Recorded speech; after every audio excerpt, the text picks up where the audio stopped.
और शादी संवैधानिक रूप से मुसलमान सिर्फ उन कानूनों का लाभ उठाना चाहता है जो उसके पक्ष में। अगर आप यही देखें, मुसलमान किसी की हत्या होगी तो उसमें कॉमन सिविल इस्लामिक पद्धति क्यों लागू नहीं करता कि साहब उसके मौत के बदले मौत होनी चाहिए, क्योंकि वहाँ उससे लाभ नहीं होना, वहाँ उसे नुकसान है। वे सब जानते हैं कि इस व्यवस्था में हमें क्या लाभ उठाना, इस संवैधानिक व्यवस्था में हमें क्या लाभ उठाना, संविधान की व्यवस्था का दुरुपयोग कैसे करना अपने पक्ष में, वो ही जानते हैं। इसीलिए चाहे वो कॉमन सिविल कोड का मामला हो, एनआरसी का हो, सीएए का, सभी में अड़ंगा इसी आधार पर लगाते हैं संवैधानिक अधिकार। अब मैं आपसे पूछता हूँ, एक मान लो गरीब मुसलमान, उसको 11 बच्चे हो गए, आप जनसंख्या नियंत्रण ले आए, उनमें से आप उसके खिलाफ क्या कार्रवाई करेंगे? आपने सुविधाएं रोक दी, एक सिर फिरा उनमें से जाएगा माननीय उच्चतम न्यायालय में याचिका आयोजित करेगा, वो कहेगा कि साहब ये त्रुटि, ये गलती, ये कानून अवैधानिक था, मेरे माता पिता ने की, मेरे संवैधानिक अधिकारों का हनन आप कैसे कर सकें? माननीय उच्चतम न्यायालय आदेश देगा कि इसके मौलिक अधिकार जो हैं वो बहाल किए जाते हैं, वो नौकरी भी करेगा, वो दूसरे सारे काम वही करेगा। इसलिए जब तक ये व्यवस्था लागू है संवैधानिक, इसमें बहुत नहीं, लगभग संभावना शून्य है इस राष्ट्रहित में जनसंख्या नियंत्रण, कॉमन सिविल कोड, ये व्यवस्था लागू हो। आपको नहीं लगता सरकार भी कहीं ना कहीं खतराती है, क्योंकि जिस तरीके से वो भी अब कह रही है कि मुस्लिम वोट हमें भी मिल रहा है? ये तो राजनीतिक इल्यूजन एंड डिल्यूजन, कभी कभी रस्सी नहीं होती तब भी हम भ्रम में जीते रहे, रस्सी का सांप पहले से मशहूर है गाँव, तो ये रस्सी का सांप समझ कर चलते हैं। इन्हें ये भरम है कि मुसलमान तुम्हें वोट देता है, 1%, 2%, 5% परसेंटेज पर चले जाते हैं, जबकि यथार्थ यह है कि न कोई मुसलमान वोट क्यों देगा।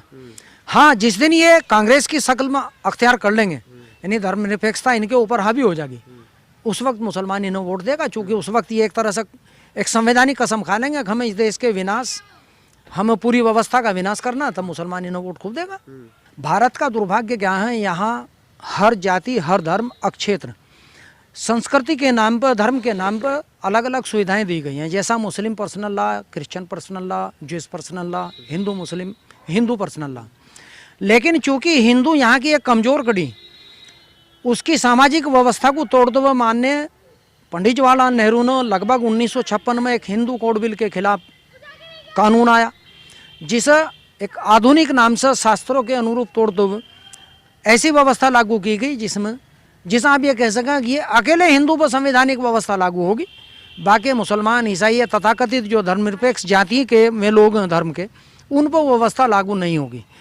इसलिए अगर आप कॉमन सिविल कोड, एक समान संहिता, यानी कॉमन सिविल कोड का मतलब है एक जैसा कानून, एक जैसे कानून के लिए अड़चन सबसे बड़ी क्या है? भारत का हर संविधान का कानून मात्र हिंदू पर लागू होगा, बाकी की सहमति से लागू होगा। जबकि जब हमारी संविधान सभा का यानी इस विषय पर कॉमन सिविल कोड पर विचारण हुआ, तो अलग अलग लोगों ने अपने मत रखे, जिनमें के मुंशी जैसे विद्वान लोग थे, पाणिकर थे, सरदार पटेल थे, बड़े बड़े विद्वान लोग थे। उस वक्त भी उन लोगों ने कहा था जब एक देश, एक विधान, एक संविधान, तो संवैधानिक व्यवस्था के अनुरूप सामाजिक कानून भी एक क्यों ना हो।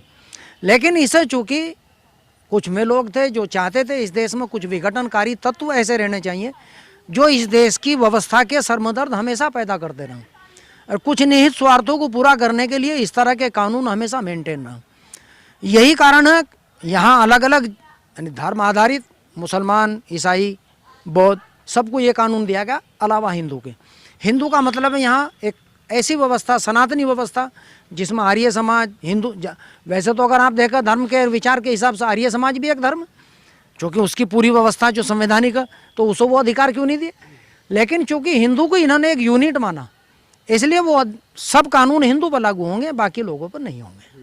आपने देखा CNRC आया, इतना बड़ा बवाल हो गया, दंगा हो गया, लेकिन अब तक लागू नहीं हुआ। उसके बाद आपको नहीं लगता कि यूनिफॉर्म सिविल कोड लगाना बड़ा चैलेंज होगा?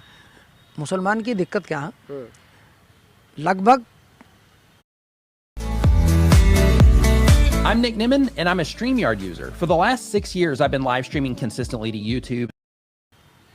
50 लाख मुसलमान बांग्लादेश से, फरक्का से लेकर यानी मुर्शिदाबाद, मालदा, पश्चिम सिंहभूम आदि आदि जिलों में, इसके माध्यम से झारखंड, बिहार, उत्तर प्रदेश तक वो प्रवेश करें। क्योंकि एंथ्रोपोलॉजिकली यानी मानव शास्त्र के हिसाब से बंगाली और बांग्लादेश के शारीरिक संरचना में कोई अंतर नहीं है।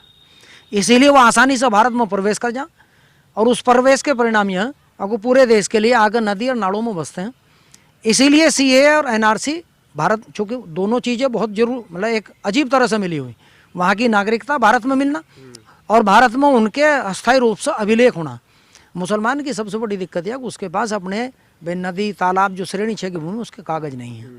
इसीलिए वो इस बहाने से मतलब जो भी उनके खिलाफ कानून लागू होने की व्यवस्था है, ये कॉमन सिविल कोड उनके लिए सबसे बड़ा सिरदर्द, इसीलिए वो इसका प्रारंभ से ही विरोध करते हैं। कुछ लोग तो ये भी कह रहे हैं कि 24 में अगर कानून नहीं तो वोट नहीं। आपको क्या लगता है अगर कानून नहीं आता तो 2024 बीजेपी के लिए मुश्किल होने वाला है? भाई हिंदू की तो मजबूरी, हिंदू क्या करेगा बेचारा।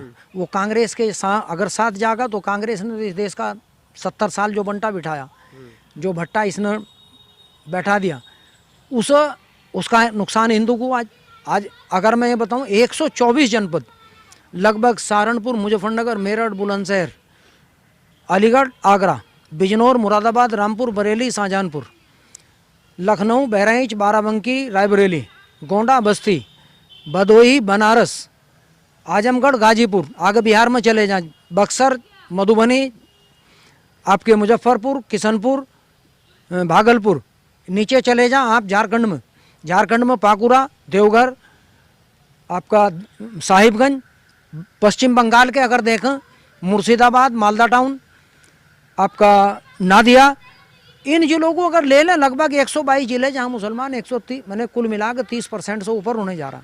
तो हिंदू के लिए तो एक नई समस्या पैदा अपने आप ही होने जा रही।